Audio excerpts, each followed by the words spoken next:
Iran ও যুক্তরাষ্ট্রের সামরিক সংঘাত এখন চূড়ান্ত যুদ্ধের দিকে রূপ নিয়েছে। জর্ডানে 2 মার্কিন সেনা নিহতের পর টানা 8ম রাতেও ইরানের দক্ষিণাঞ্চলে তীব্র বোমাবর্ষণ করেছে ওয়াশিংটন। জবাবে চুক্তি বাতিলের ঘোষণা দিয়ে ট্রাম্পের স্বাক্ষরকে সম্পূর্ণ মূল্যহীন আখ্যা দিয়েছেন ইরানের সর্বোচ্চ নেতা। বিস্তারিত আজহার স্বপ্নিলের রিপোর্টে। জর্ডানে ইরানি হামলায় 2 মার্কিন সেনা নিহত ও একজন নিখোঁজ হওয়ার পর মধ্যপ্রাচ্যে তীব্র উত্তেজনা বিরাজ করছে। প্রতিশোধের হুঁশিয়ারি দিয়ে টানা 8ম রাতেও ইরানের দক্ষিণাঞ্চল বন্দর শহর ও দ্বীপাঞ্চলে নতুন করে বিমান হামলা শুরু করেছে মার্কিন সেনকম। মার্কিন সেনাদের এই প্রাণহানির ঘটনায় গভীর শোক প্রকাশ করেছেন প্রেসিডেন্ট ডোনাল্ড ট্রাম্প। সেই সঙ্গে কড়া হুঁশিয়ারি দিয়ে সাফ জানিয়েছেন ইরানকে কোনো অবস্থাতেই পারমাণবিক অস্ত্র তৈরি করতে দেয়া হবে না এবং মার্কিন এই সামরিক অভিযান অব্যাহত থাকবে।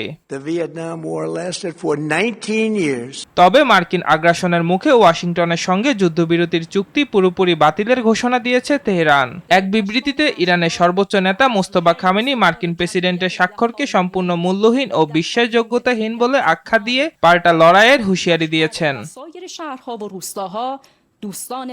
অন্যদিকে এই চরম উত্তেজনার মধ্যে কুয়েতের রাষ্ট্রীয় তেল শোধনাগারেও নতুন করে ইরানি বিমান হামলার খবর পাওয়া গেছে। এছাড়া চূড়ান্ত সংঘাতের প্রভাবে অস্থিতিশীল হয়ে উঠেছে বৈশ্বিক জ্বালানি বাজার। আজহার স্বপ্নিল, RTV।